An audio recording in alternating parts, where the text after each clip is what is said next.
Okay, are we live? Let's see what we got here. Come on.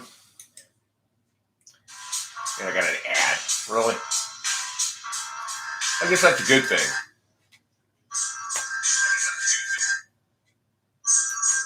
Okay, we got audio. I just got done with dinner, supper, tea, wherever you might be from. And earlier today, I was going through a little storage container and I ran across this wrench. This is a 3mm hex wrench. And when I saw this wrench, I went, oh my God. Hey, Ron, I need to check on this guitar, this 1980 four-ish Peavey Falcon. And this wrench goes into the Kaler locking nut system. This guitar has been hanging quite a while. It's dirty. The strings are in bad shape, so we're going to be putting on some Ernie Ball. I know this is boring stuff, but what else have I got to do? We're going to clean it with Dunlop 65 guitar polish and cleaner. That'll focus. Almost. And I've got Gurlitt's Guitar Honey for the rosewood fingerboard. I got a stiff little bristle brush here. Q-tips for tight spaces. And a few good old paper towels. So first thing we're going to do is fix the strap lock that for some reason is coming off. Oh my goodness.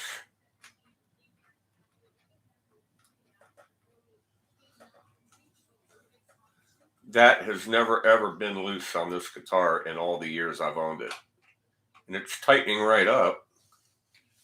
Check the other end. The other end's fine. All right, getting this strap off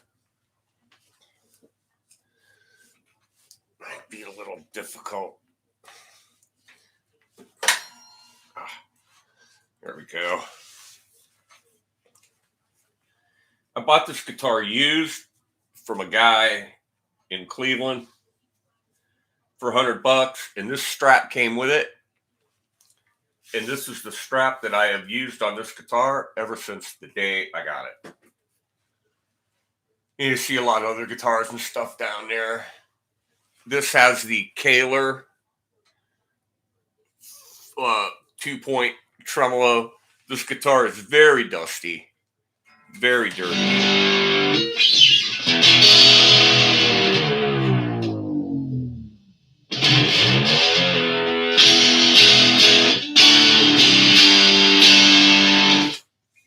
But, all right, we're going to unplug it. Get this plugged in somewhere else. Need to do that one next.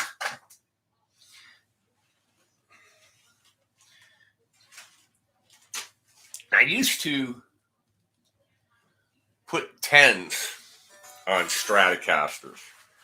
And several years ago, playing in standard tuning, I switched to 9s. And I'm glad I did. But when we're tuning down a half step, I put 10s on it. Okay, so I'm going to unlock the locking nut, which is, wow, really locked. Stick something in there. There we go. Click.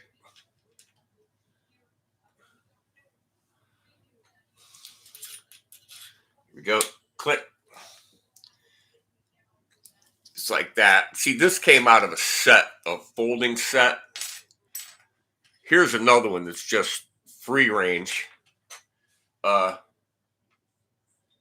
had a problem at one point, I kept losing the 3mm wrenches. And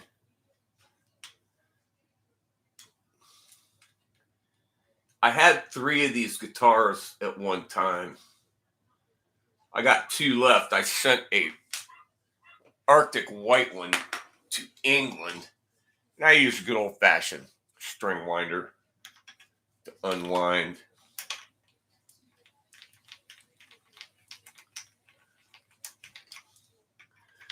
And I've changed some parts on one of these. I've got a fire engine Fiesta, like a Fiesta red one. It has a maple neck. And it has, instead of this Kaler, the standard original Kaler, it has what was called the Kaler Killer, which was the only authentic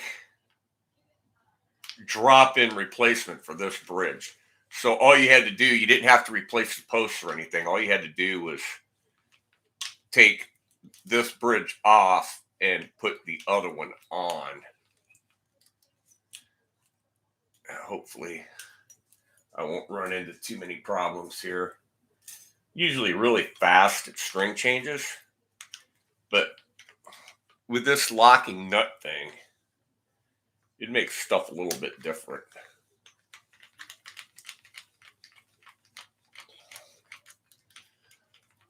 So we got Ron out there. How's things going in your world, Ron Limber? If you're still there.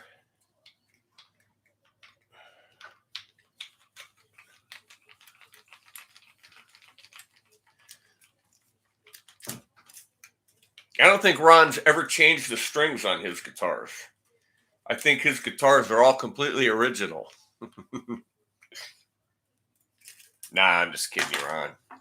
This old pair of diagonal cutters here.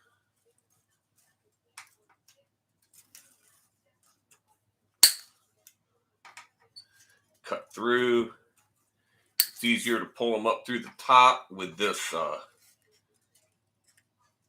locking nut system, which is an old-fashioned kind of archaic one, but it's like basically bulletproof as long as you don't have a problem where it is actually like cutting through the string. That can be an issue. But so you just grab everything through the top here.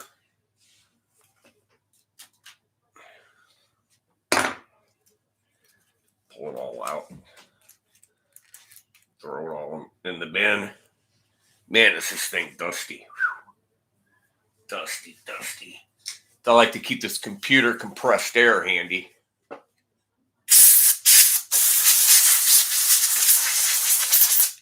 There's just a lot of patina here that is going to be fun to clean off. This guitar has seen some action in its life, believe me. Should probably let that soak for a few minutes.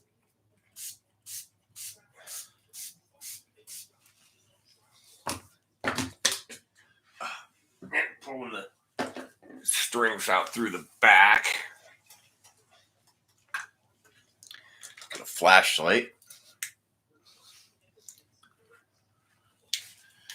Gonna have to depress.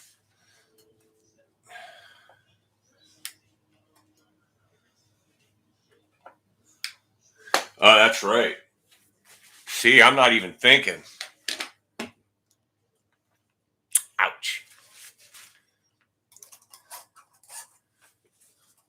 The Kaler backloads. You don't go through the trem block. And that was always a handy thing on stage with this. And this has roller saddles, steel saddles with brass rollers in it.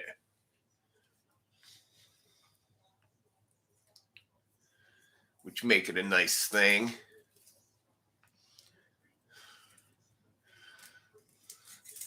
I always roll the old strings up like this to put them in the garbage can because I don't want them flying out all over the place. Okay, well, that's done. Let's try wiping on some of this. Oh my God. Yeah, this guitar hasn't had any attention in a long time. It's just been hanging there. I don't really play it. I used to play it every day.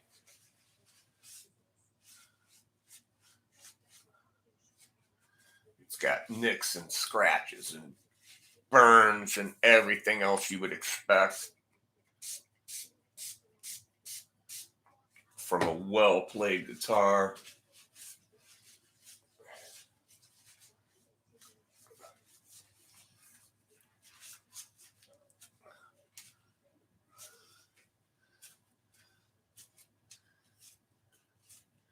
It's amazing though, if you've got an old guitar, how much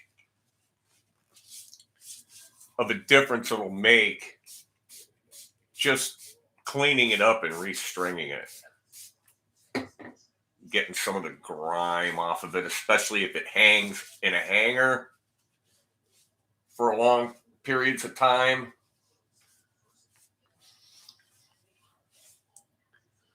I've got guitars that stay on the hangers and I've got ones that stay in the cases. This one's always been a hanger.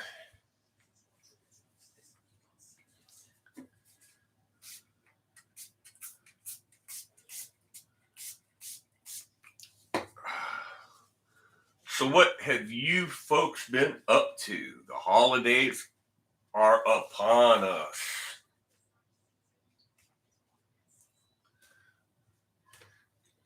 Been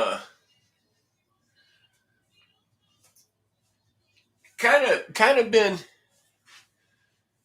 doing the work gig. Yeah, Ron, I hear you. Someday you can retire, buddy.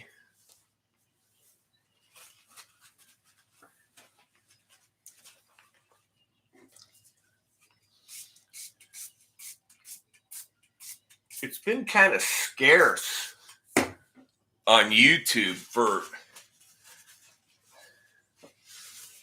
content.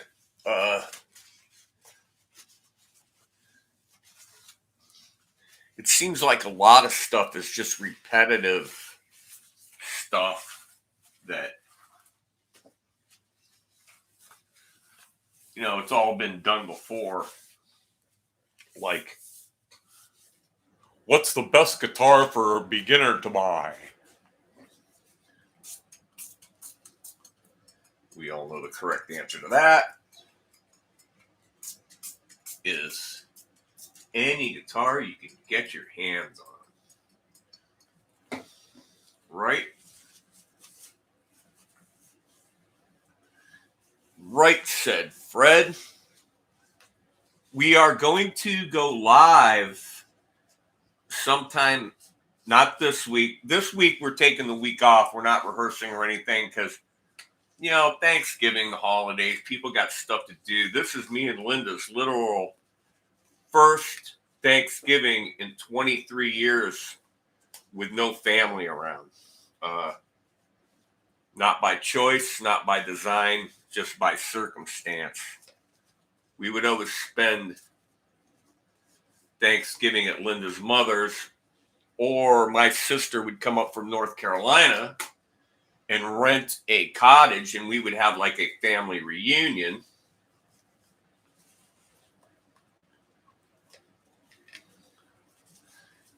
And we'd see everybody that way. Well, now my mother's in North Carolina. Linda's mom, of course, is gone. And,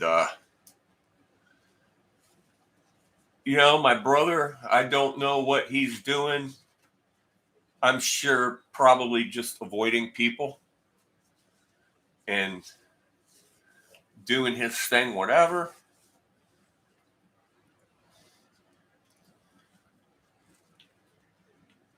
And so, we're gonna spend Thanksgiving just by ourselves. And we're not cooking a turkey this year like we have every other year. We're going to cook a ham. A ham.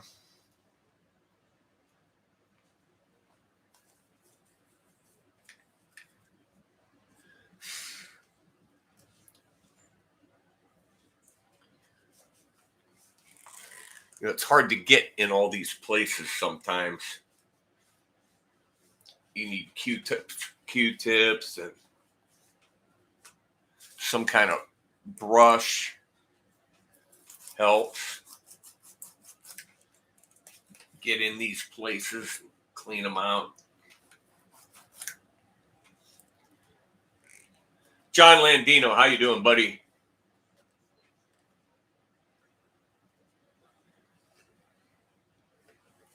I think it'll be okay. It would be a little bit lonely, but no, that's all right. We went and visited my mom in North Carolina in August. We plan on going back soon.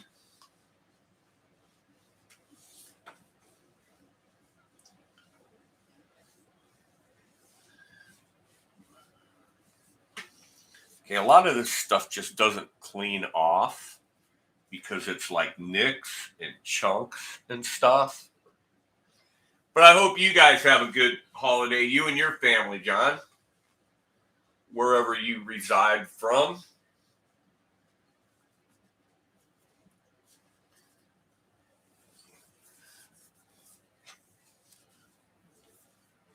Okay, so that's what we got so far. I'm going to spray this Girlet's guitar honey sparingly on this rosewood neck and wipe it in.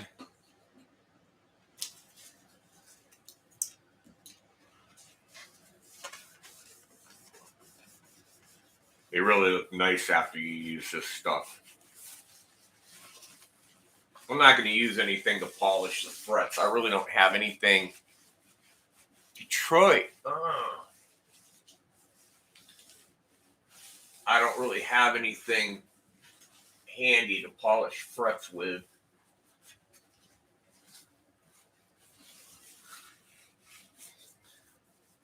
And as Randy Schartiger pointed out in one of his shorts yesterday, steel wool and electric guitars do not belong in the same room together.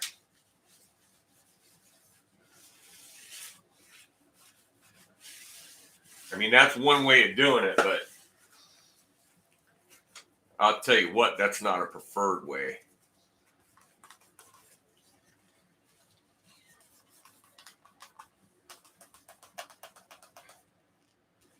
Man, I tell you, I think it really needs some elbow grease.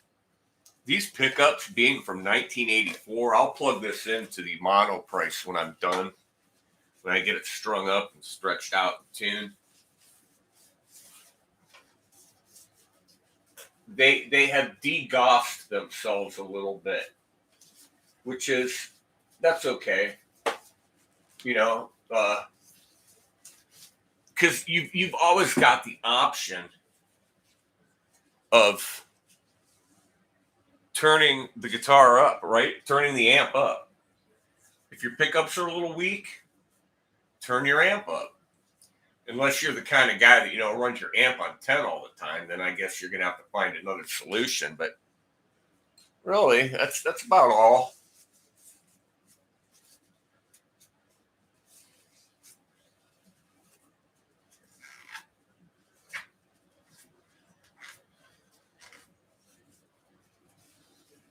Sometimes I would go as far, I think I will go as far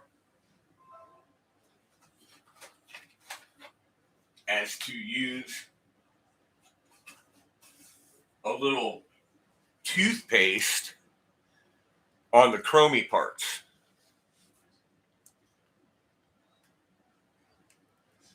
I don't know where my tube of Colgate went.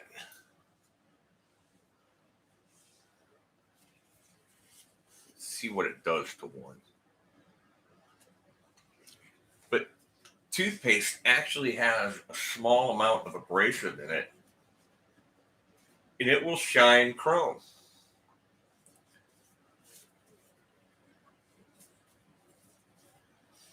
And make it smell minty fresh. Ooh, minty. Yeah, it's taking some crap off. I can see it on the paper towel.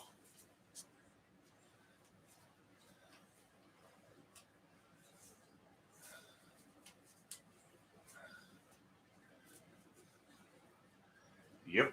Yes, indeed. Yeah. It's a little loose, so we're going to do a little maintenance there.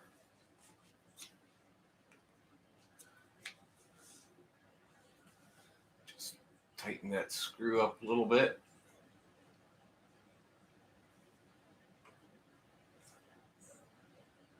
Feels pretty good. This one's a little loose. Tighten it up.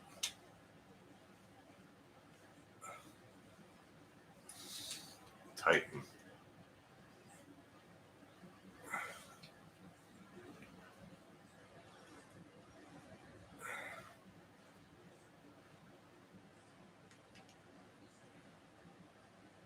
Yeah, that one was loose. Oh, that one was way loose. It's also loose in the other direction. Yeah, I got the death grips. Got the old death grips here.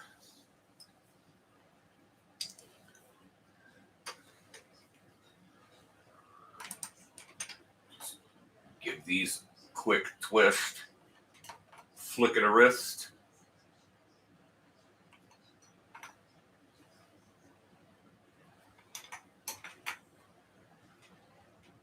I'll tell you a trick that somebody showed me once.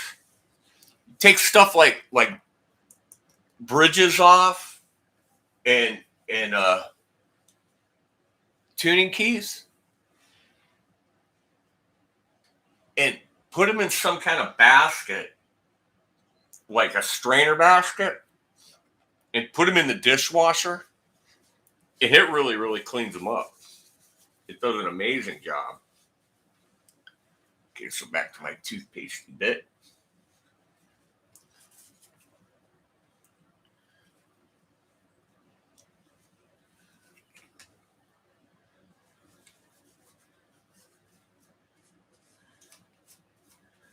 I watch live stuff. Metalhead Hippie. He's always a popular choice. See a lot of you guys hanging around there. Dave's Guitar Channel. He took some time off to I think he just wanted to do something else. And he started going to the gym regularly, which has obviously been doing him a lot of good. Nothing else, it just makes you feel better.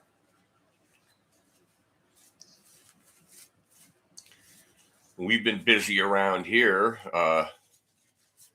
getting work done on the house. We had, if you watched been looking at my last couple uploads, a friend of mine who is actually had a this is going to be like a sales call or a amp. Fort Worth, Texas. Yeah, right. Hello? Hello? Hi. Good evening, sir. Good evening to you. This is Jason. Jason from Mumbai?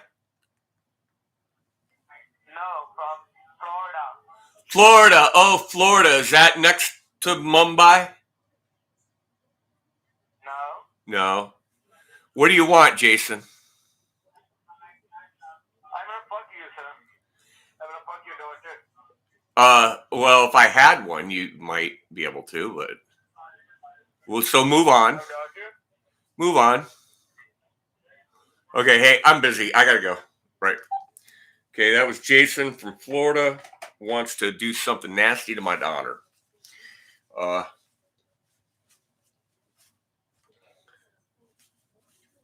So I forgot what I was talking about. So we'll just pick something else. We're getting ready to string this thing up now. Let's wipe everything off. I got WD-40 handy. I do.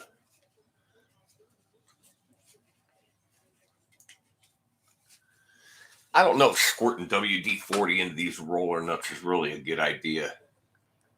They are rolling. Yeah, they're rolling. WD-40 has a tendency to gum up. And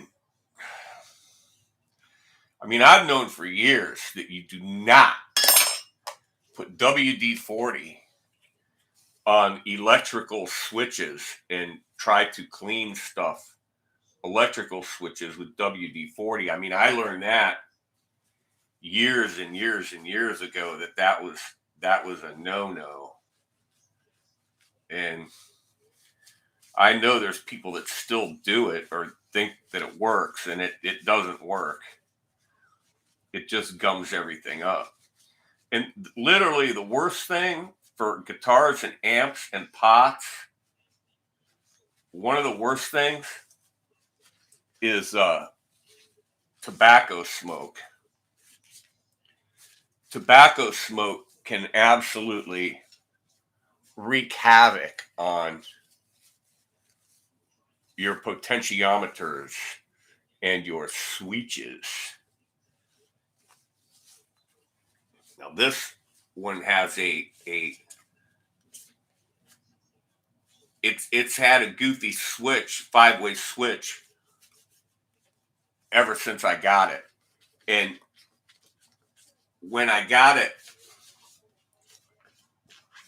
10, 12 years ago, I only paid the guy $100 for it. He didn't know what he had, really. In my opinion, I didn't care.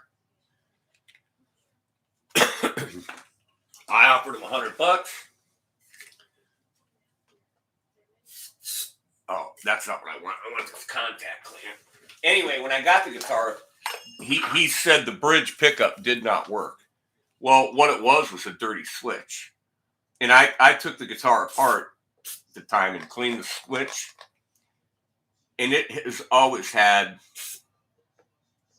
a little bit of a switch issue on that. But you just touch it and it kicks in. So if you were aware of it, you knew how to deal with it. That's the point. So no biggie there.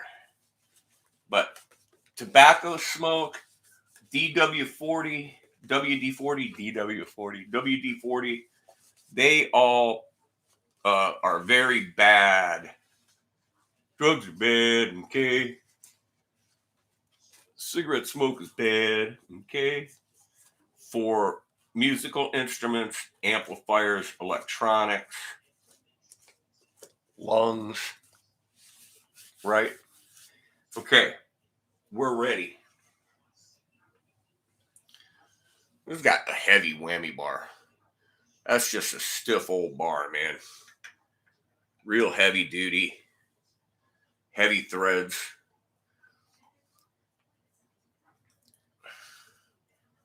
Works very, very well.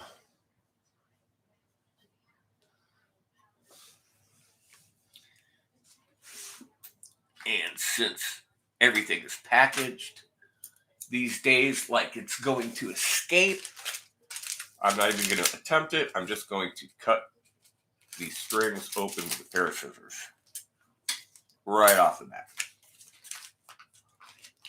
And get out the old 042 number 6. 8 people. Somebody say something.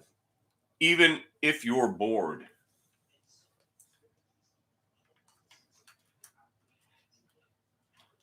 sometimes it can be a little tricky getting the strings up through here.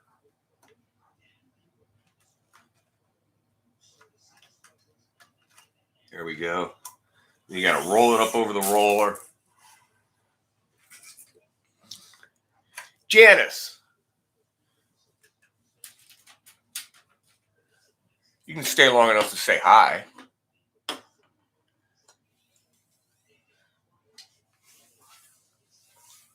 Where are you going, Janice? To an open microphone? Oh, look at that. It went right through the hole when I shoved it up through the nut. Unbelievable.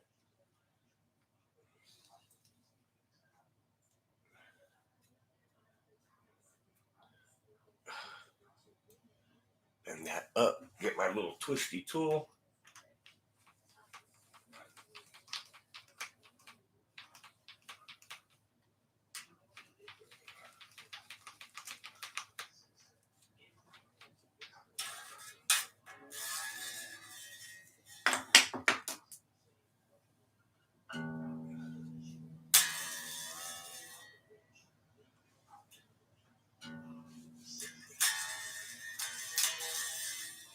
Good for the moment.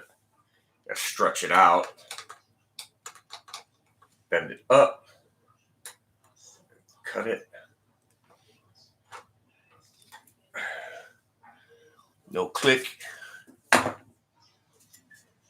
We're gonna stretch it good.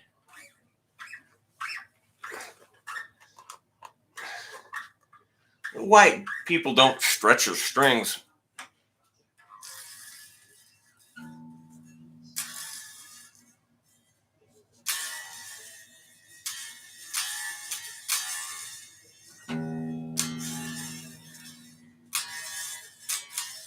People don't stretch their strings when they put them on. Okay, this is the quick part. 32A, aka fifth string.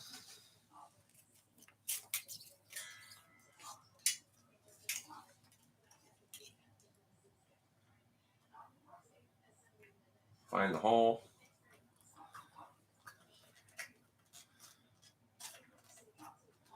Roll the roller, out it comes.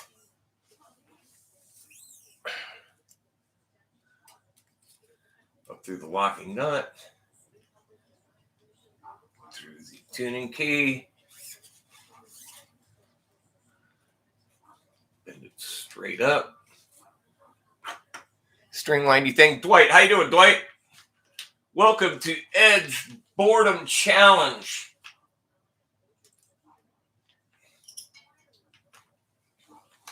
Dwight there's got one of the nicest guitar collections you've ever seen. He has got some really nice Gibson guitars. And he seems to really fancy Jackson guitars too.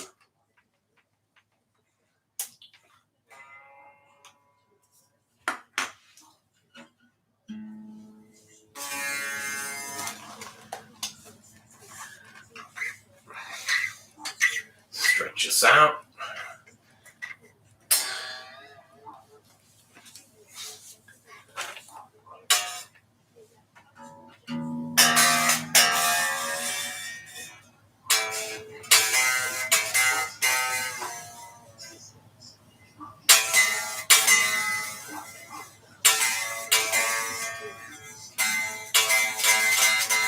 Okay, cut that one. Tuning, any floating tremolo is a balancing act. Click is a balancing act. And if you balance it and rebalance it as you go, 24, aka D string, if you balance it and rebalance it as you go, getting to the final tuning, once you've locked the locking mechanism in, whether it be a locking nut or locking tuning keys, will go much smoother. And these guitars were built with the locking systems, the Kaler, the locking systems, the roller nuts, roller saddles in the bridge, just these guitars were meant to be shredders. Now where'd my little wrench go? There it is. Need to open this up a little bit. Get the string in there.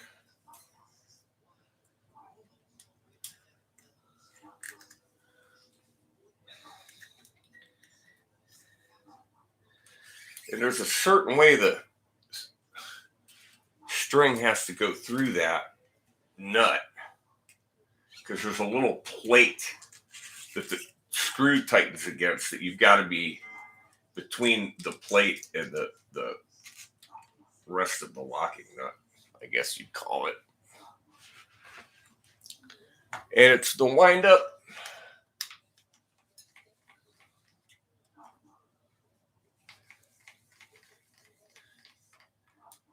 All right, Janice, see you later. Thanks for stopping by. Come back again when you can't stay so long, right? Nah, I'm just kidding you.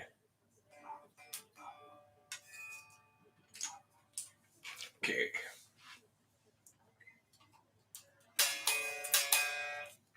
Stretch it out. Give them a good stretch. Much easier to tune.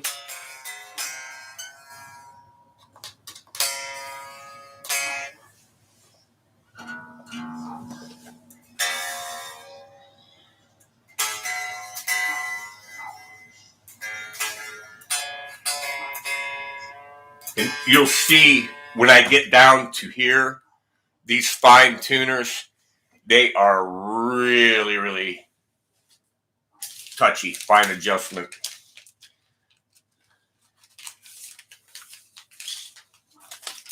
.16 gauge, aka G string. My favorite string, the G string. Up through the roller is rolling. Forgot to cut the last one off.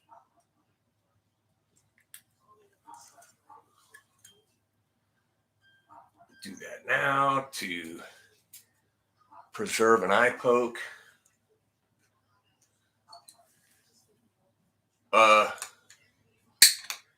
If you have ever been poked in the eye with a guitar string, let me tell you,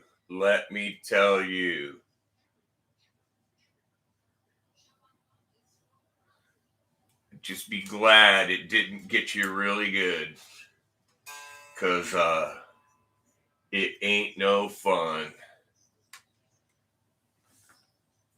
getting poked in the eyeball with a guitar string.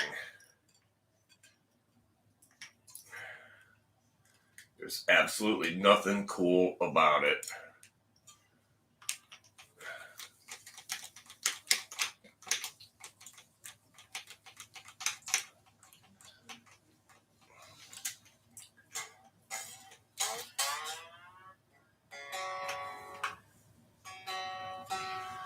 Perfect. Almost. Oh yeah, I can feel it stretch. I can actually feel it stretching.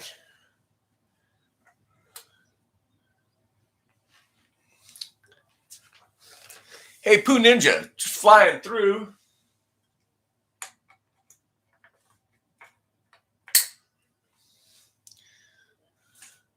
Had 8 people for a minute.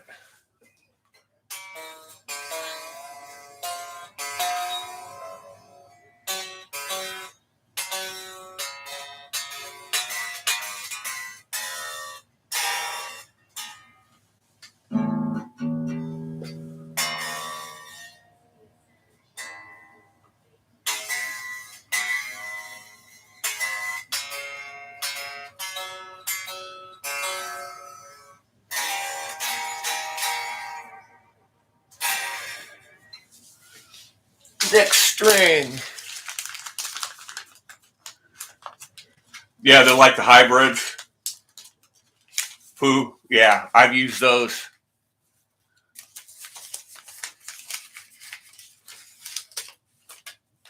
Hey, thanks for the thumbs up too, man. I appreciate it. I don't go live that often. Like I said, sometime after, maybe I didn't finish it. Sometime after the holiday, we're going to go live from the rehearsal studio with the keyboard player, Jimmy, that's been playing with us. He played with us last Friday night for the Ashtabula Christmas Parade. And we've done that gig for 5 or 6 years for this new owner, and we did it for a couple of years for the owner before him. So it's kind of a traditional gig for us to do, and we enjoy doing it because, it's a place where we all go. And they have, every Wednesday, they have an open mic. And funny thing about it is a guy named Mike is the host. And we're trying to convince the owner that he needs to switch it up and let some other people host it for a while, because this guy's been hosting it for about 2 years now. Takes a few jams to get in sync with everybody. Yeah.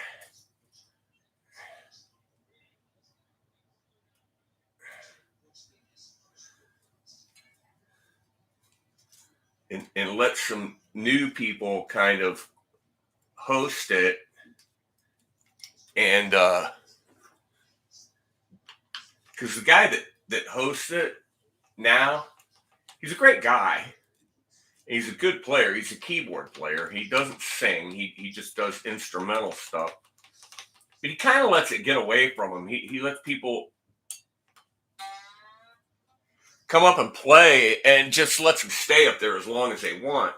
And he's not giving a lot of people a chance to get up there together and jam, like we would like to do, a lot of us.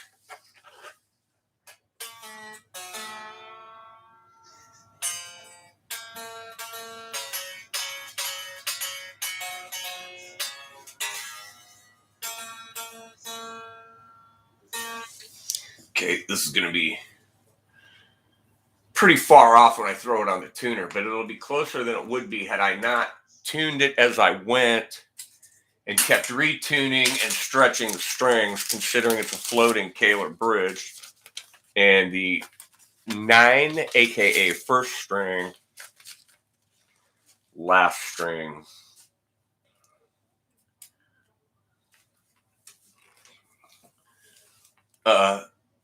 Tell me what you think in the comments. If you think I'm stringing the guitar wrong, let me know. I can tell you right now, you can just go pound it. Peavey never got enough credit for how good some of their instruments are. My uncle owned a neck-through Peavey bass. Oh, those basses. Which one was it? Those neck-through Peavey basses were amazing, and you're absolutely right. Peavey didn't get the credit that they should have, with the exception of the Wolfgang.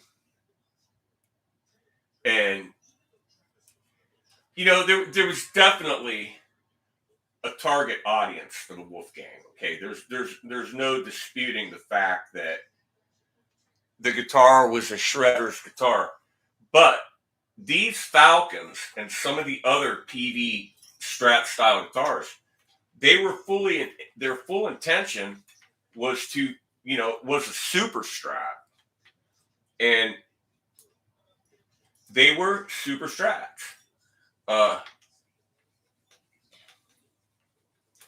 This one, I got way too much string. I'm not changing it now. Just wind it up. This one, I might at some point even refret, because this is truly a loved instrument.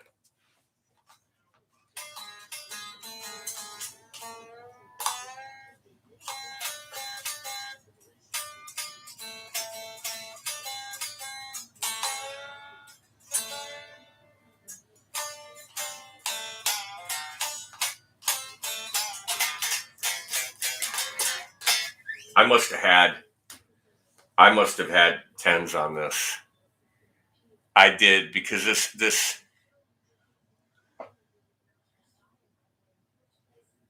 yeah, the Diodarios are great. I'll order either or the Slinkies or the Diodarios, whichever is offering the better price at the time. Click, and that's strictly the criteria that I use. So let's give this a boil.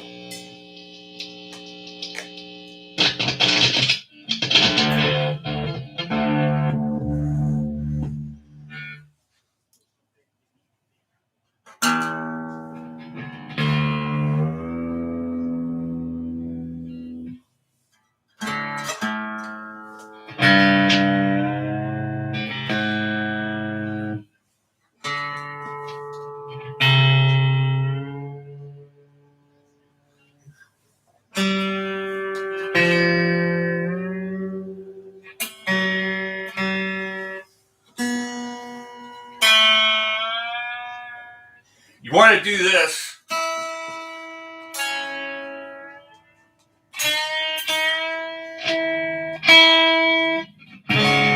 three or four times before you lock that locking nut. Give them a little stretch again. You can hear the tremolo.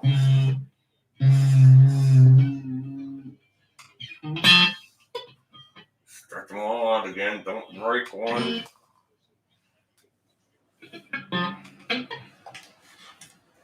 Do it again.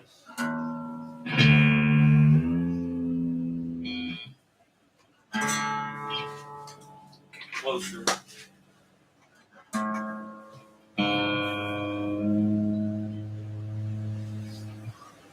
It's a balancing act.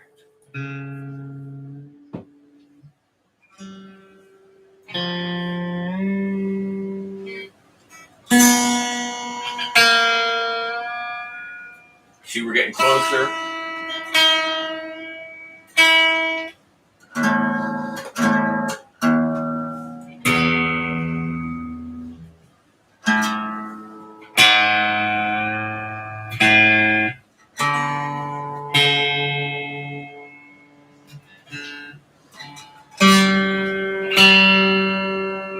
Good.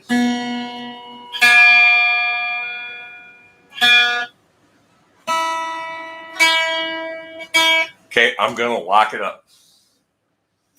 I'm going to lock it. Michael B., hey, greetings. Good to see you.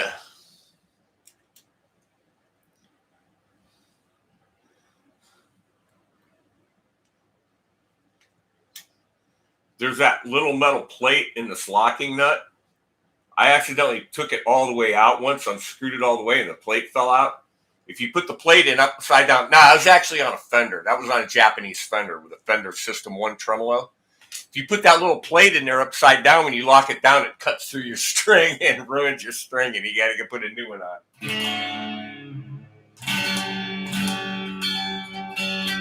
Okay, let's do this.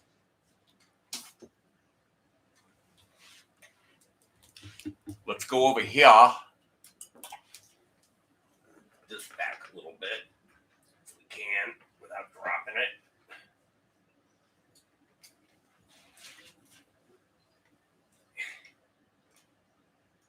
Plug into the monoprice. Let it warm up.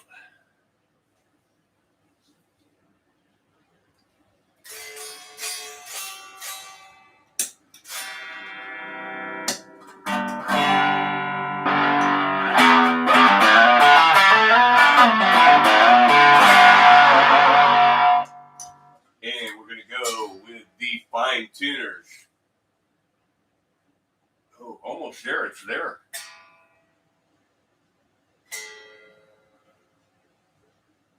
Okay, that one's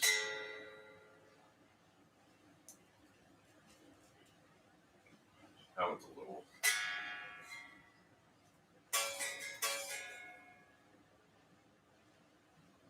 He's sharp.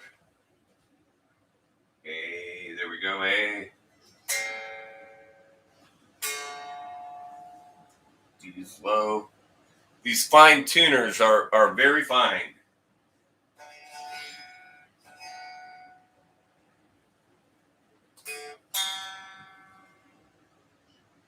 If you've got arthritis, they're actually hard to feel.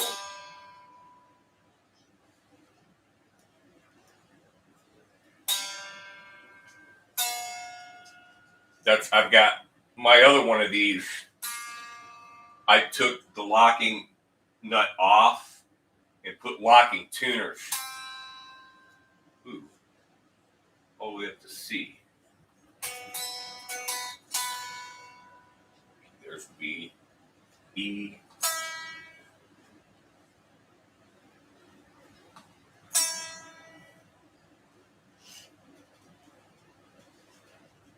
Turning it too far.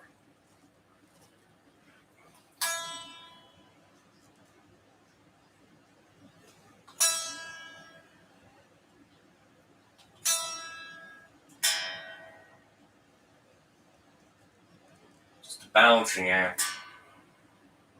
It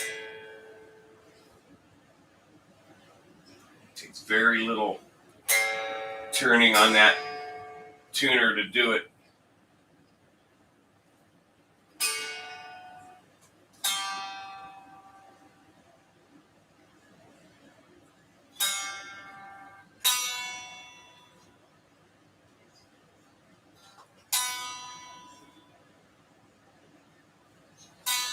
Almost there.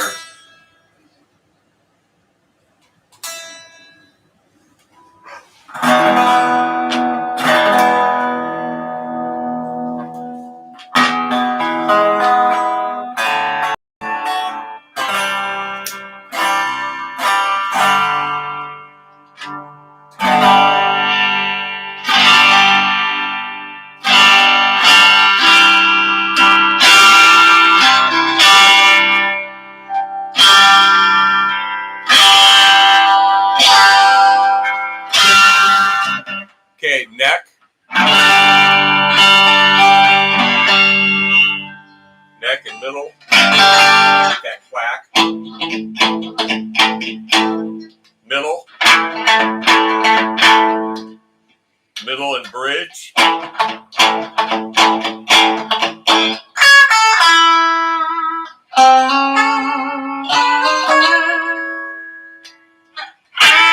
Bridge.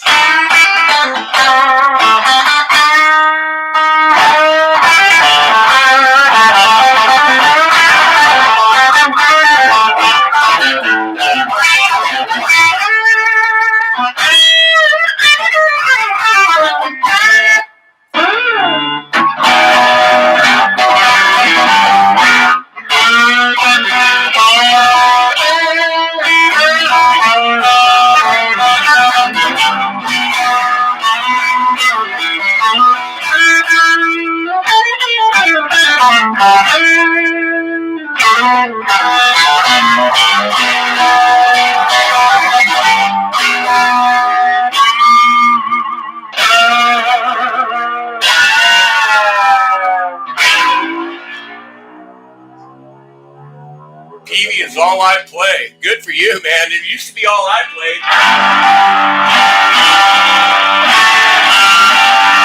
I had 3 guitars and 2 of them were Peaveys. The other one was a Gretsch.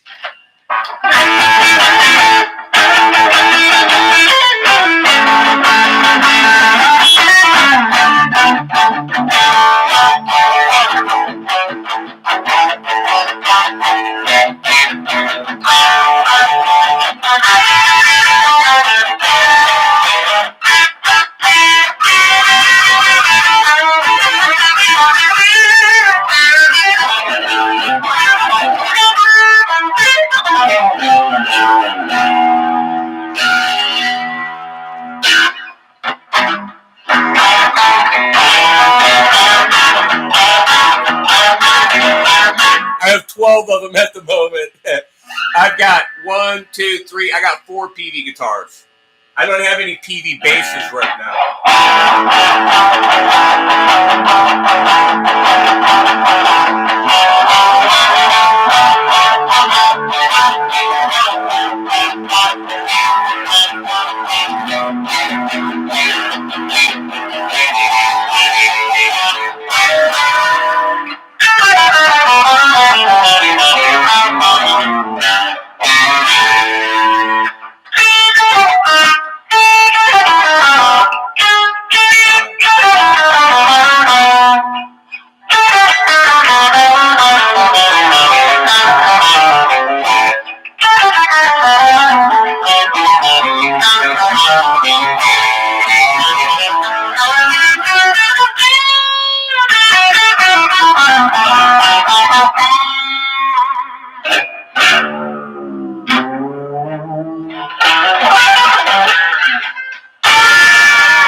This is literally the fastest playing guitar and the lowest action of any guitar I own. This is this guitar right here.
I literally played a Bandit for 40 years. I don't know, Solo 65. That's the one I got now. I've got a Solo 65, and then I've got that Envoy sitting. Yeah, it's back behind you. You can't see it; it's out of view. But that's not an issue. I can show it to you. It's right there behind that black Strat.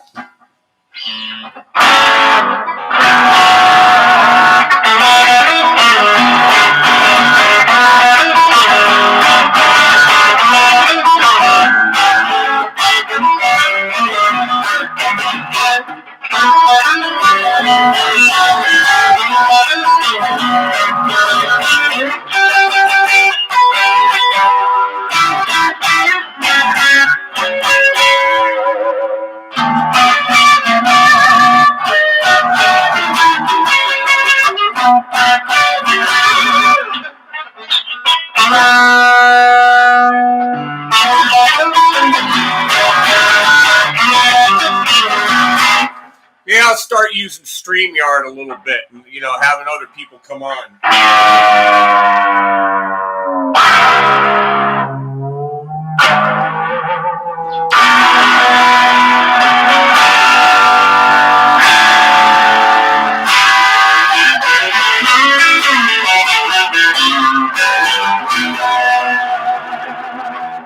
I'll tell you, once you get this bridge and this locking nut locked down and get this guitar in tune, it stays in tune.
Man, that is so slinky. I can't believe it. This had 10s on it.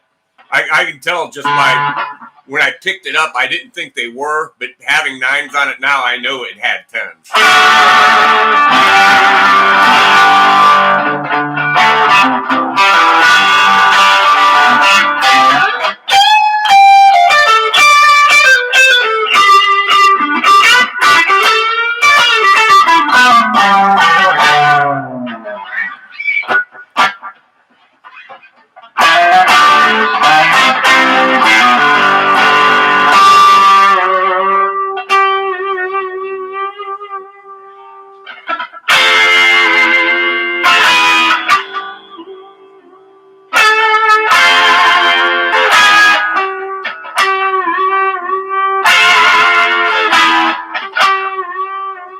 The only thing bad about this is there's no detuning anything for drop D or anything on the fly. It's just what you tune it, you leave it. If you need to use drop D or anything else, you need to use a different guitar.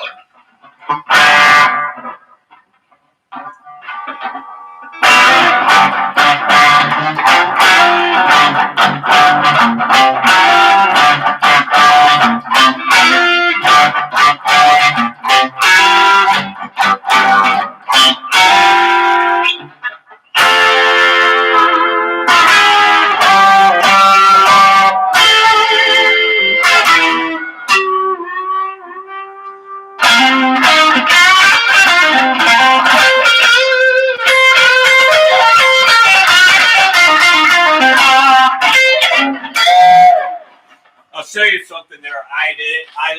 Eyelid. This is a Peavey Blazer.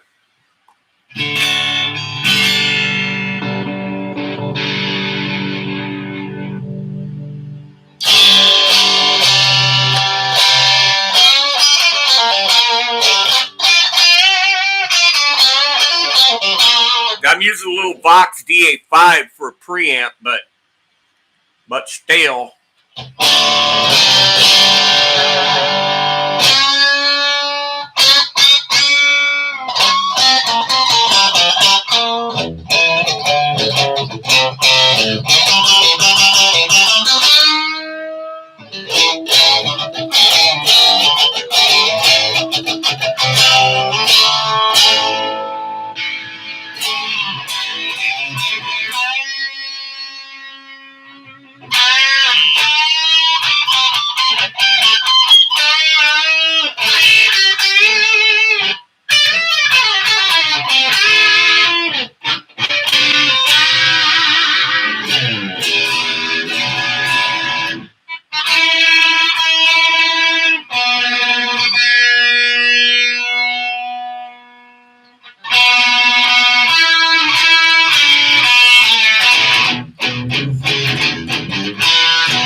Strings are a little, action's a little light for slide.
gonna have to get used to those being so slinky like that.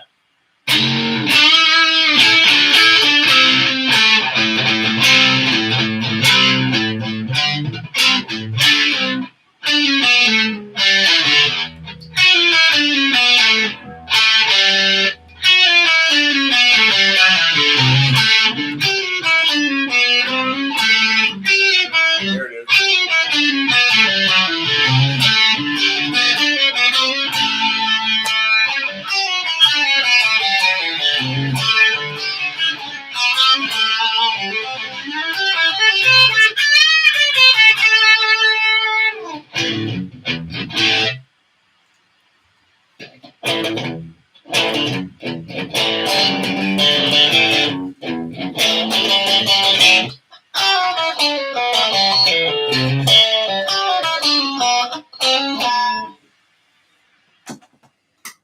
Got a lot of noise going on over there.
Try to check the tuning. It's a little tiny bit low, but I'll bet they're all right at the same spot.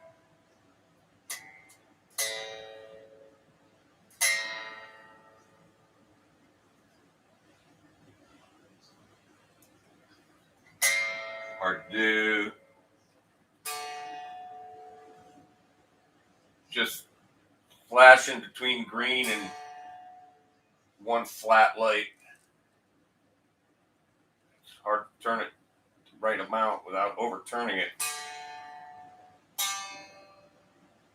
Even the G string was almost right on.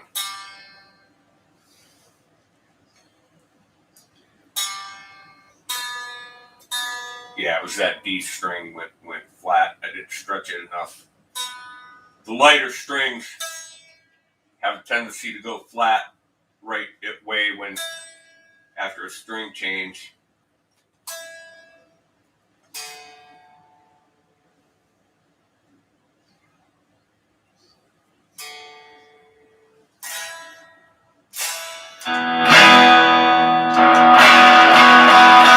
That's a Tube Screamer TS7. And the Wrangler Outlaw.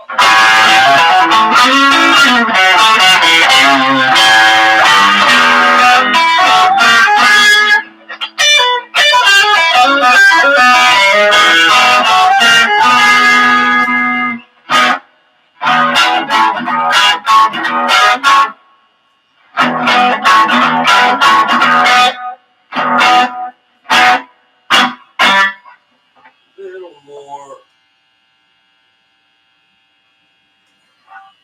reverb.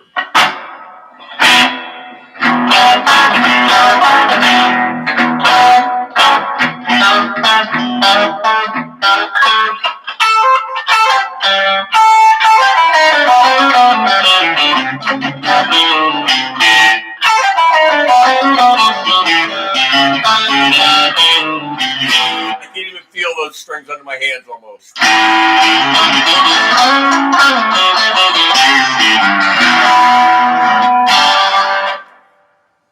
All right, well, that's got her. For now, I'll put my strap back on it. The old strap that come with it when I bought it. Like I said, I drove to Guitar Center in Mayfield, which is a little over an hour away, about an hour away. The guy had this on Craigslist. He wanted $100 for it. And I was playing that red one at the time.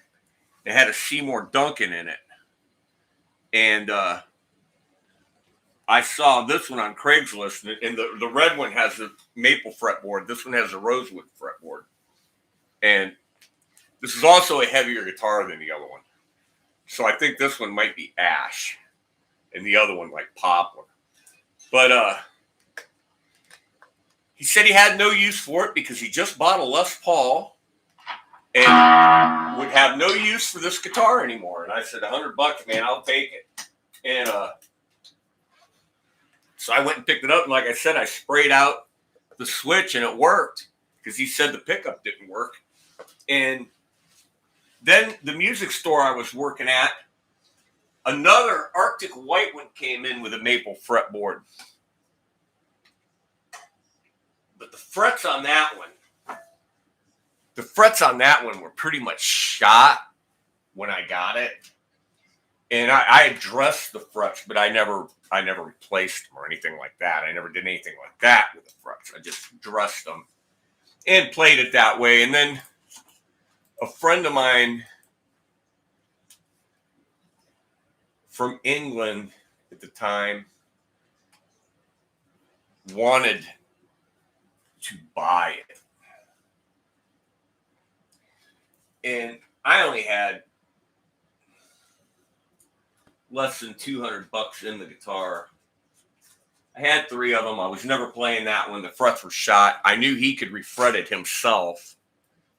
So I told him, if you pay the shipping, I'll send it to you. And he paid the shipping, and it only cost like $150 to ship it to England, to Manchester, England, which was kind of a surprise. But the thing was, when it got over there, they held it up in customs for like weeks, and he was getting pissed off.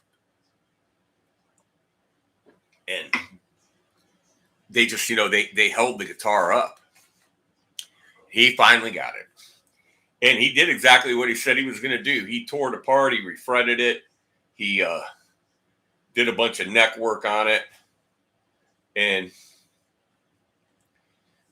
I'm sure it turned out to be a mighty fine guitar. Probably better than it was brand new.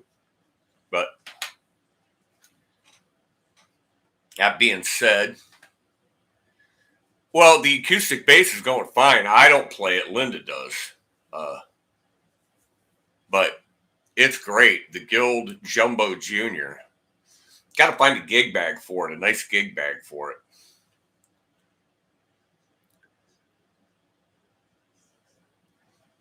Yeah, have a nice Thanksgiving, Dwight.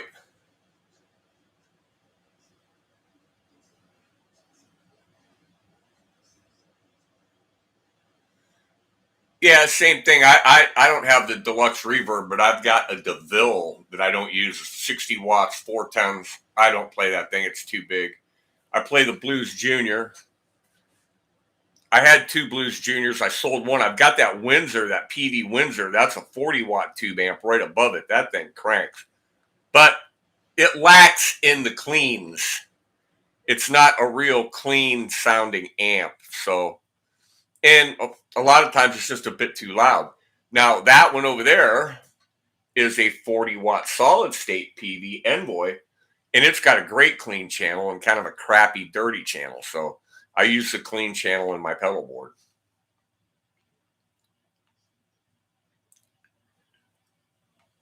Well, it looks like it's kind of slowed down. I'm done with the string change.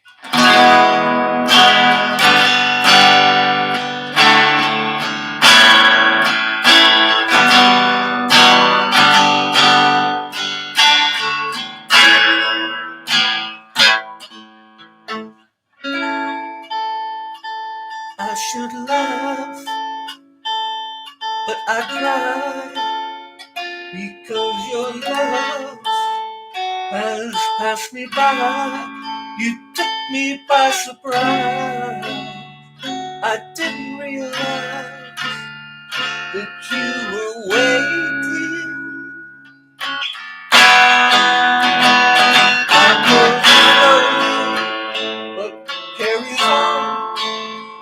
And now the best years have come and gone. You took me by surprise.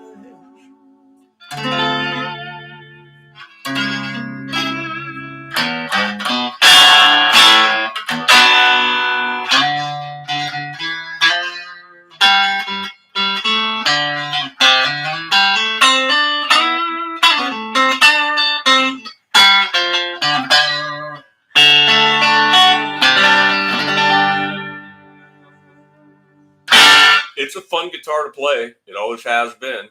Always been a real fun guitar to play.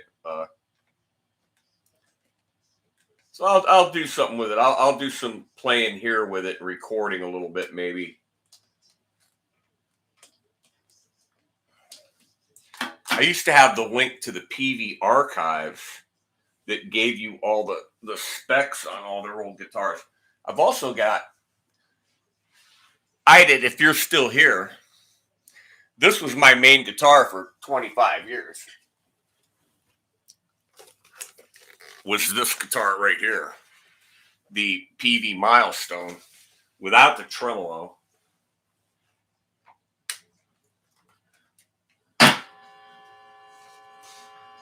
Let me just demonstrate. God, I hate, me and chords do not get along at all.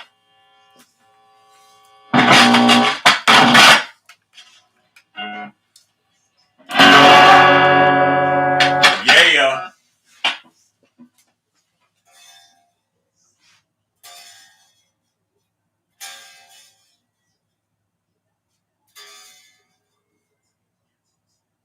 This is going to take a second.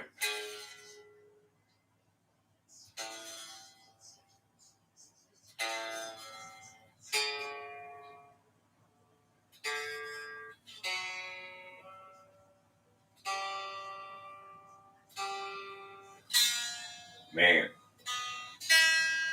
One thing about these Peaveys though,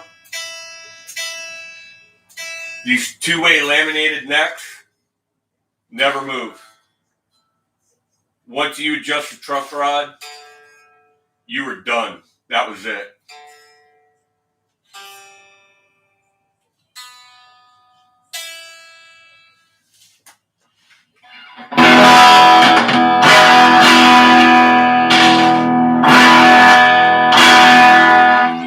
See these,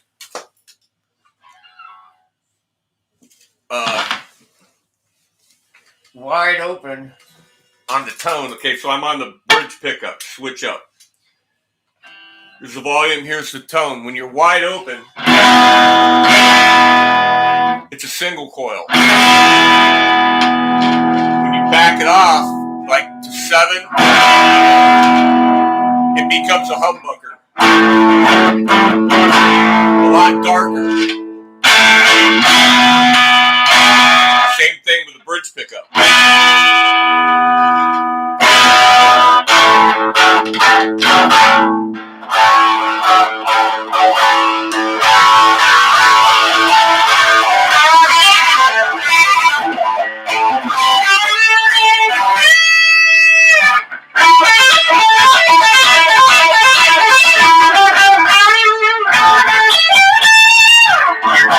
This is 24 frets. And then when you put it in the middle and you put them both on, throw the switch, they're out of phase.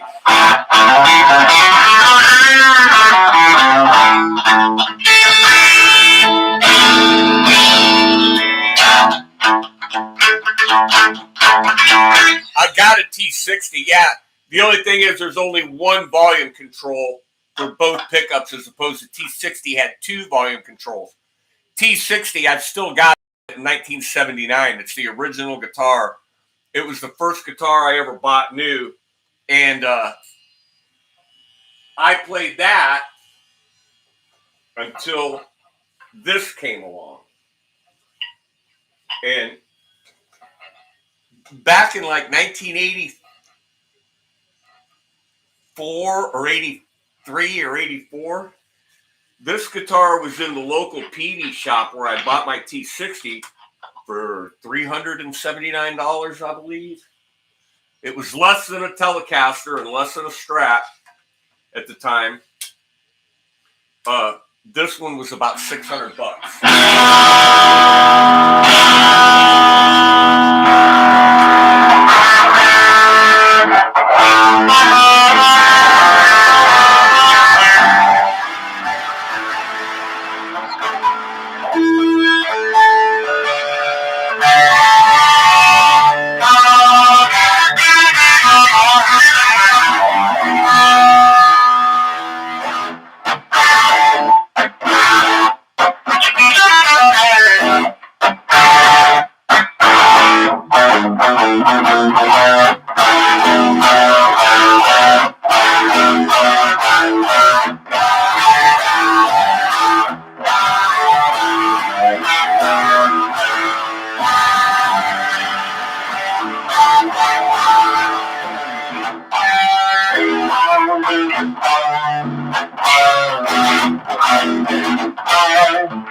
The other guitar player I used to play with, Donnie, had the 12-string Milestone, and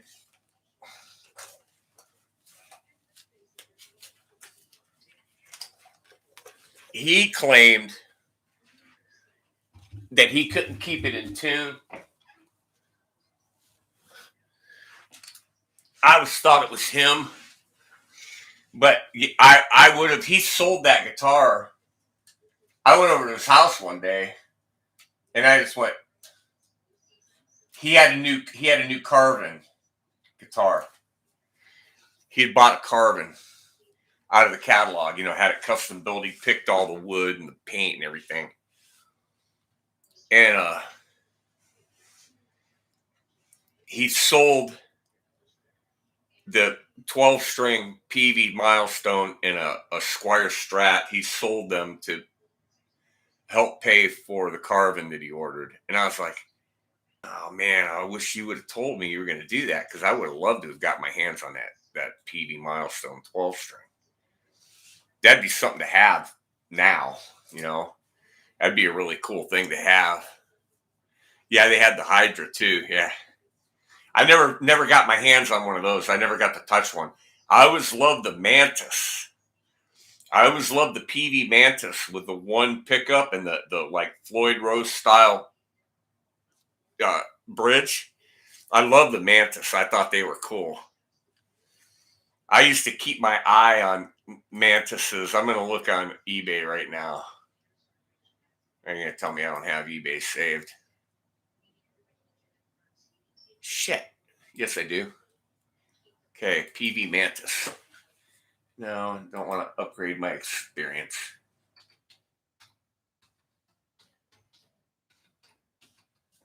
I can't share screens with this Peavey Mantis pick guard. That's the only thing. That's the only thing eBay has right now. Man, they used to always have a couple of these. No, not gonna find one at the moment. To look on Reverb. Somebody check Reverb.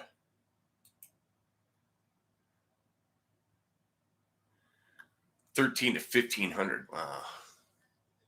Yeah, check Reverb. Yeah.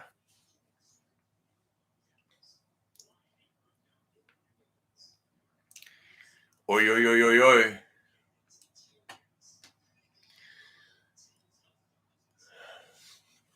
Well, what do we got going on here? What do I got plugged in? I turned that off. Okay. Between that off,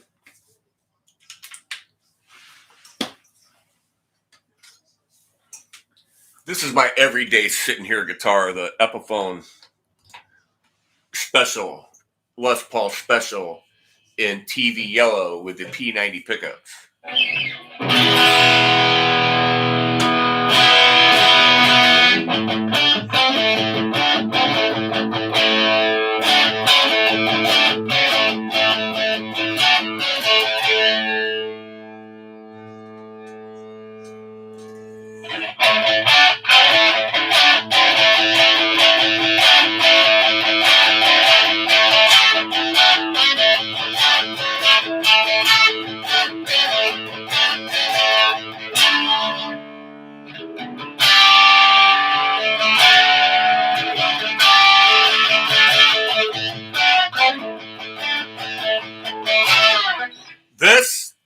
They were just on sale on Musician's Friend.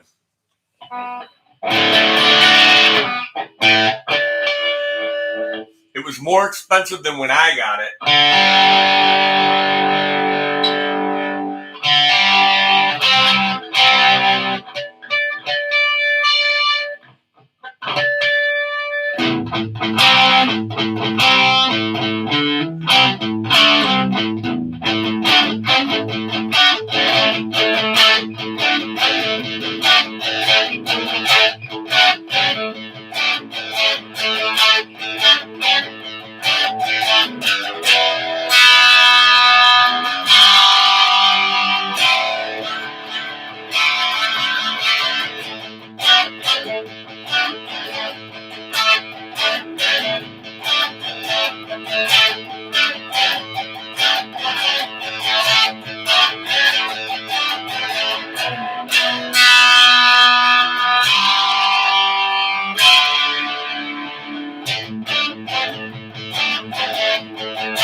Yeah, it's a fun little guitar. It's a fun little guitar to have sitting here. Johnny from PA, how's it going, Johnny from PA? I'm doing all right. Doing all right.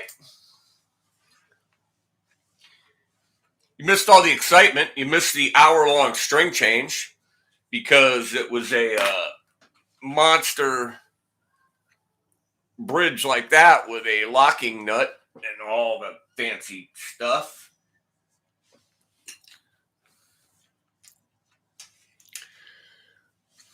Jerry from PA, hey, I'm Ed from Ohio. Ohio. Say I'm a Westerner, you're an Easterner. East meets West, right there at the Pennsylvania-Ohio border. All right, Midwest.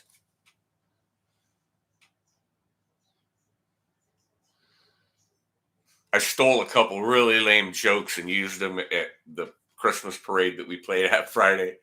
The first one was,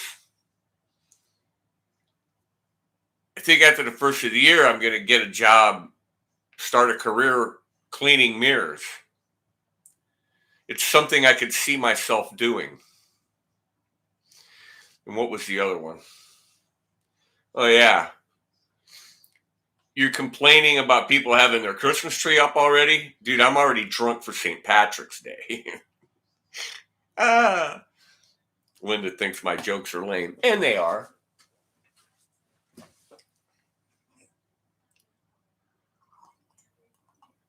Star Child. Hey, Gil, how you doing? I'm still digging the Alvarez, though.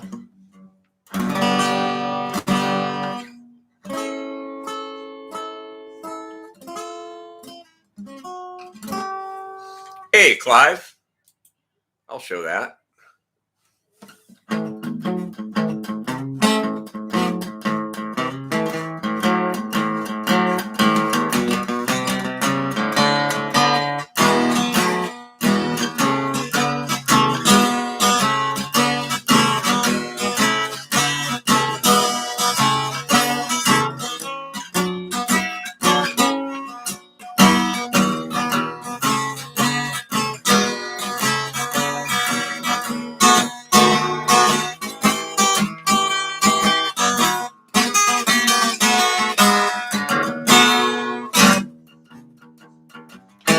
What was for supper tonight? Okay. Two nights ago, Sunday night,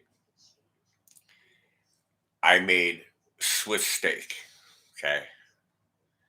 And that has gravy. Then last night, I made what Linda says is her favorite. Pepper, but a teriyaki pepper steak over rice. That has a gravy with it. I made pork chops a couple days before that with noodles and a heavy gravy. So tonight, in the Instant Pot, I cut up 2 potatoes and a big carrot. And I seasoned 2. Hey, Teach! I seasoned 2 chicken thighs. And I browned them up. And then I just put a little bit of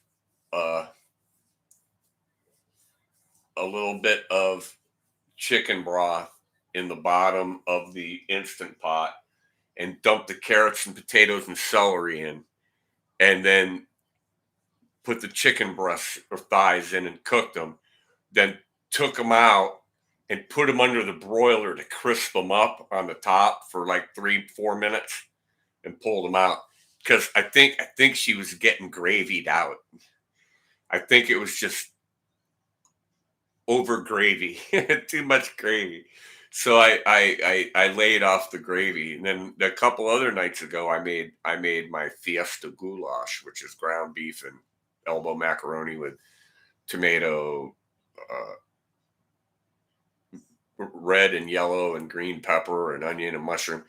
And then a couple nights before that, I made chicken cacciatore, which is chicken and tomato sauce. Yeah.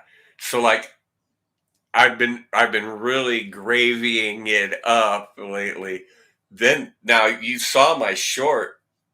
I made that quiche, and I made the quiche in a pre-made pie crust, right, in an aluminum tin.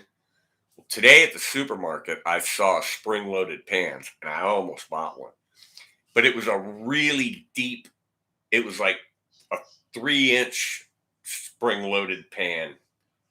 I wanted not one so deep. This one was for like a cheesecake spring-loaded pan. I want a smaller one that, for regular pie size. And then we've got a bread maker that makes dough. We can make our own dough, or, we could use frozen dough or whatever and make the pie crust. But I made ham and mushroom and spinach quiche. That was good. Real men eat quiche, believe me. And today we bought a Sugardale bone-in ham because we're going to be alone for Thanksgiving. It's just going to be me and Linda. A turkey is too much turkey. And a couple of years ago, when we knew that the first year my mom was in North Carolina, that we knew it was going to be just me and Linda and her mom, probably, we bought this turkey breast and cooked it. Not good. It was, if it would have just been a real turkey breast cut off the turkey, but it was turkey breast meat, like pressed, formed, or whatever. It was awful.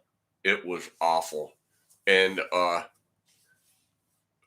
so last year at Thanksgiving, we did the same thing. It was just me and Linda and her mom. And we made a bone-in ham and took ham and potatoes and sweet potatoes over there and had Thanksgiving dinner with her mom. And yuck. Yeah. If you're talking about the pressed turkey breast, yes, yuck, yuck, yuck all the way. And I tried to find I love stromboli. Linda makes it all the time. Whenever we make a pizza, she makes stromboli because her dough recipe, she could make 2 pizzas, but why would we have 2 pizzas? So she makes a pizza, and then she'll either make a big stromboli or she'll make a bunch of little ones that are like a single serving stromboli a couple times a month. And we put everything in them. Latkes are cool. Uh,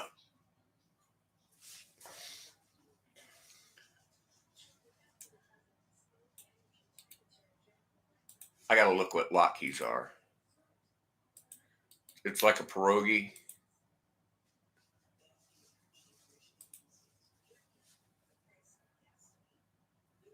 Potatoes, eggs. Oh, okay. Okay. The potato pancake. Okay. Oh, those would be good. Yeah, those would be good. But my second passion, my third passion after my wife guitar now is cooking because it gives me something to do. It kills the boredom. Uh, it gives me something to do every day. I told Linda yesterday we need to buy a pasta maker. We've got a bread maker, an instant pot, an air fryer, crock pot, food processors. I made my own butter the other day. I should have done a video of that. I will next time. Yeah, Stromboli was an Italian composer. Uh, I made my own homemade butter the other day in the food processor. Food processor. It comes out great, and it takes like 5 minutes. And you just fill the food processor with heavy cream, hit the button, let it separate, add a few teaspoons of really cold ice water, hit the button on high and let it finish off and separate, then strain it out. Keep the buttermilk because I made buttermilk fried chicken with the buttermilk and took the butter and you wring it out. You got to wring it out with your hand and form it and get all the milk out of it. And if you add a little salt to it while you're making it, it's great butter. I was amazed at how easy it is to make butter. And that was really cool.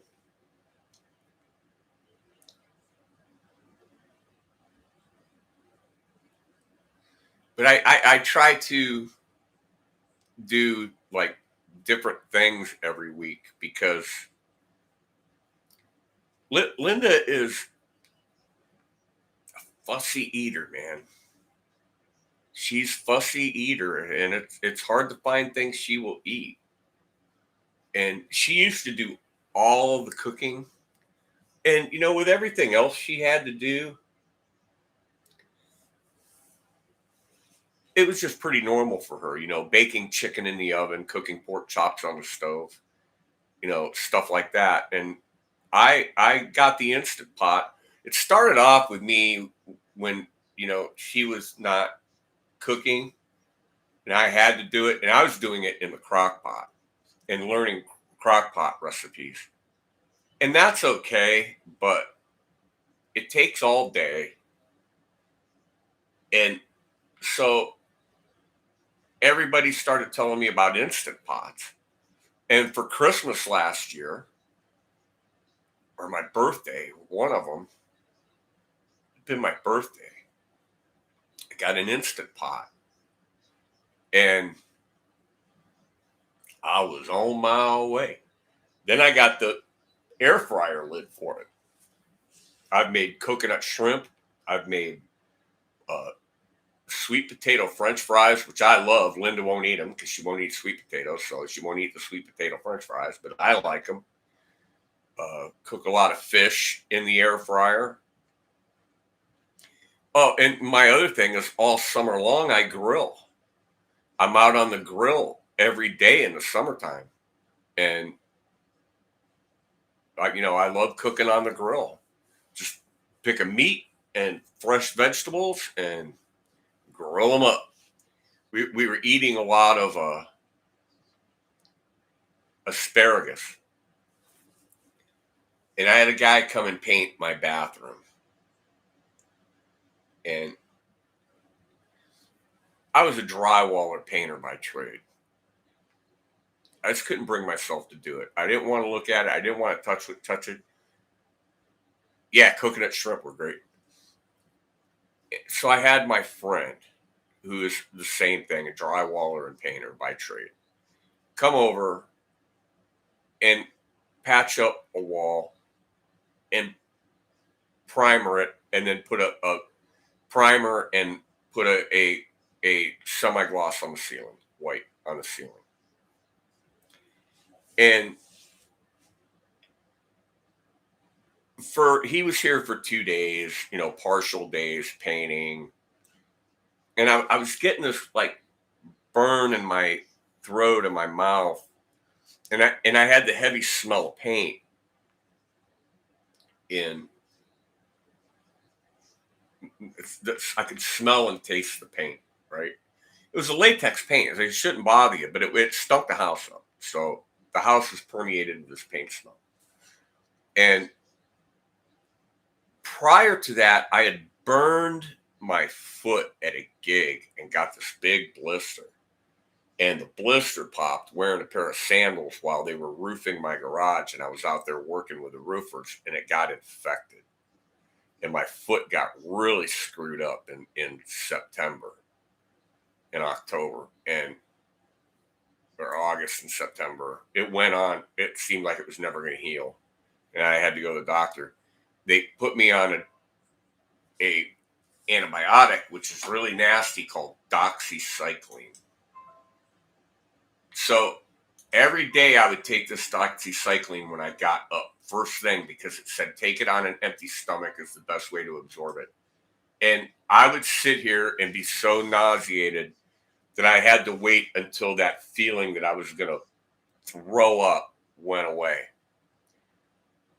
That Thursday or Friday, I'd finished my last doxycycline tablet. That I had 14 days of it. Jimmy was here Friday and Saturday. Saturday night, after he left and we ate dinner and I cooked asparagus and steak on the grill, I'm feeling it's really uncomfortable in my mouth. So I go in the bathroom and shine a flashlight in my mouth and stick my tongue out. And my tongue is furry and green. And I scream for Linda. She comes in and she goes, "Oh man, you got thrush." And I'm like, how the hell did I get thrush? So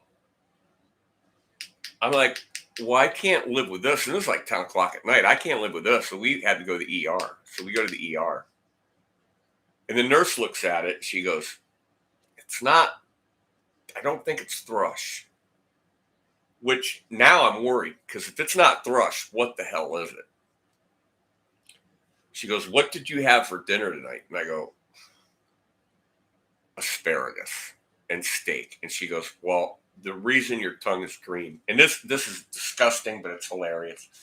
"The reason your tongue is green is because of the chlorophyll in the asparagus." Right, I get it. So I'm sitting there waiting, and finally the doctor comes in, and he open your mouth, and he looks in, he tongue depressor, and he goes, "It's only on your tongue. It's not in your throat. It's not on your mouth."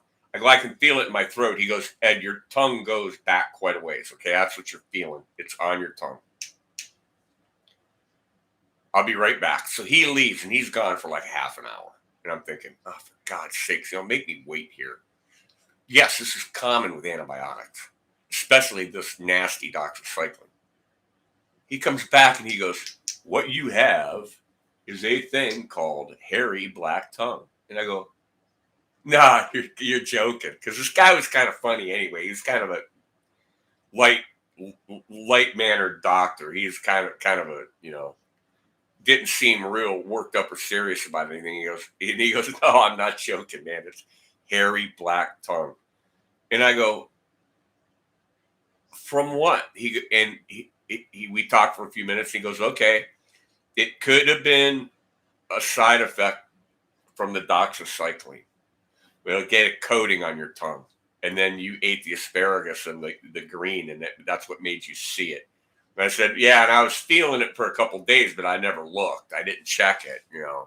I just thought my nose and mouth burned because of the paint smell.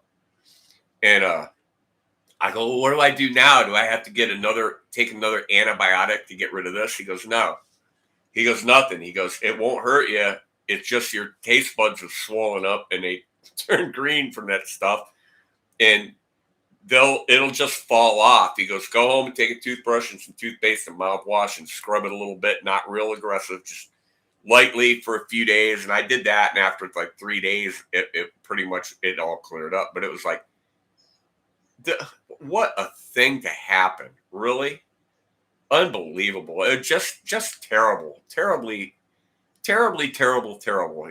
Terrible and disgusting. I did not like it at all. But and the thing in February, when we were cleaning out Linda's mother's house, I was carrying a box in our back door, and I didn't have the pump on the screen door because of our dogs.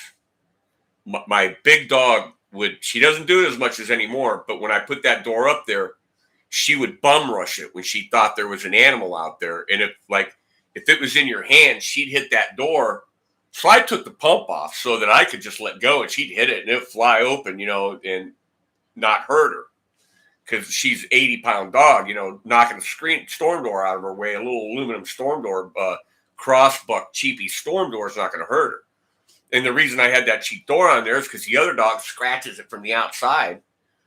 And I was carrying a box of dishes in the back door, and it was really windy. And the wind caught the door and blew it shut, and the corner of the door caught my ankle right there. Let me get right here. And it peeled the skin back and the flesh. Like I could see like tendon or something in there. Blood everywhere.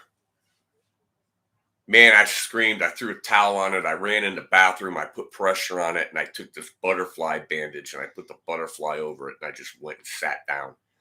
I stayed in the bathroom until it stopped bleeding. And Linda's going, We got to go to the ER. We got to go to the ER. And I was like, no. And it was February, March, April, May before it started to look like it was really, really starting to heal. So that's the first thing on my right foot on the heel. I get that thing opened up. Really messed up my foot. I had to wear Crocs in the middle of the winter. I couldn't put freaking shoes on. I had to go bare feet in Crocs with a bandage on my foot. Finally, at some point, I like the beginning of April or something, I was able to put a sock on and put some like tennis shoes on. So then in August, I do this other thing and burn my other foot. And it was right, this is ridiculous. It was right here. It was right here. And what it was, we were playing a gig and it was like 90 degrees out and we were in the bright sun. We were under a canopy, but the PA and the cords, the speakers and the cords were out in the sun. And I touched a speaker cord and it was really, really hot. And I was like, holy crap. I go, Fred, look at this. You know, these are really hot. And he goes, well, I think they'll be all right. You know, they're rubber. They won't melt. It's not ideal, but, you know, well, oh, yeah, trip to the ER was a real experience. I'm standing there playing, and I've got, from my neck surgery, which was a real serious neck surgery, I've got some neuropathy in my legs and feet. So they're a bit tingly and numb, and I don't really feel everything. Like I'll cut my feet and my bare feet and not feel it unless it's really bad, you know. But if it's like a little nick, I won't even notice. I'll look down and see blood and go, oh crap, you know, should have had shoes on. My foot laid, I think, against a cord until the cord started to cook the flesh on my foot. And I felt it. And I thought I got stung or like stepped on a cigarette ash. And I kicked it and I noticed it was the cord. And I'm playing. So I just don't pay any attention right away.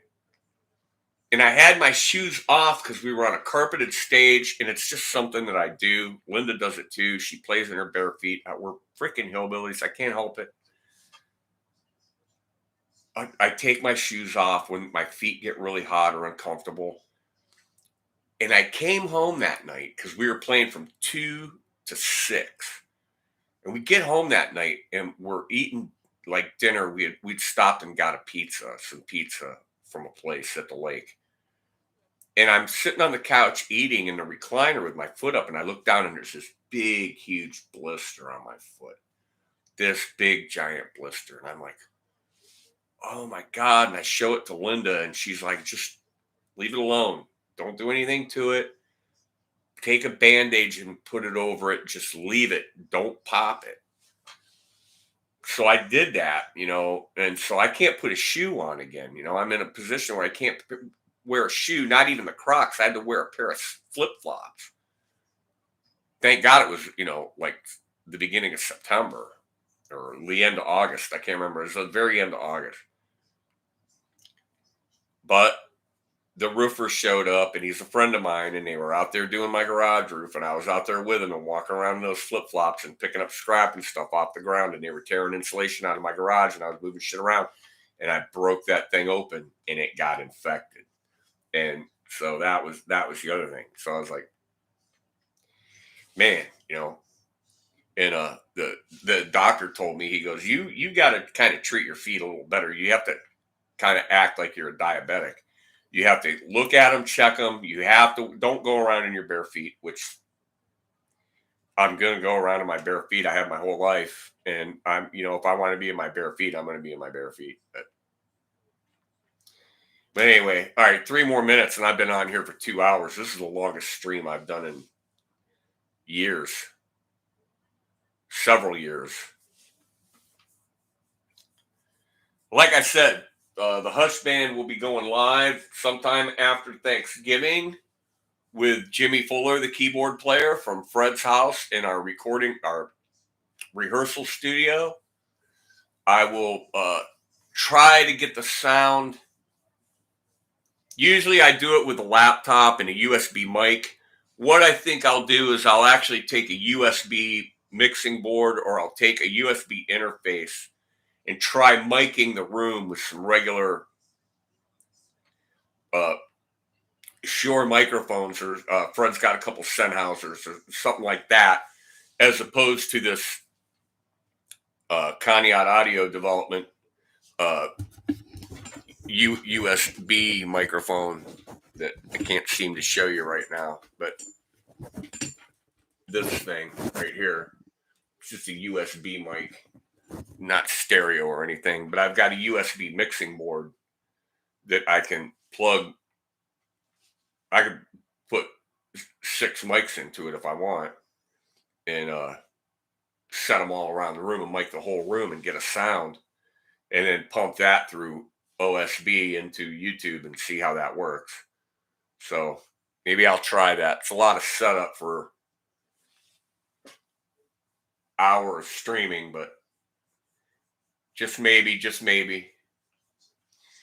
We still got 5 people here left listening to me Babylon. Babylon. Sounds like a city. Sounds like a TV show. Babylon. Babylon 5. What was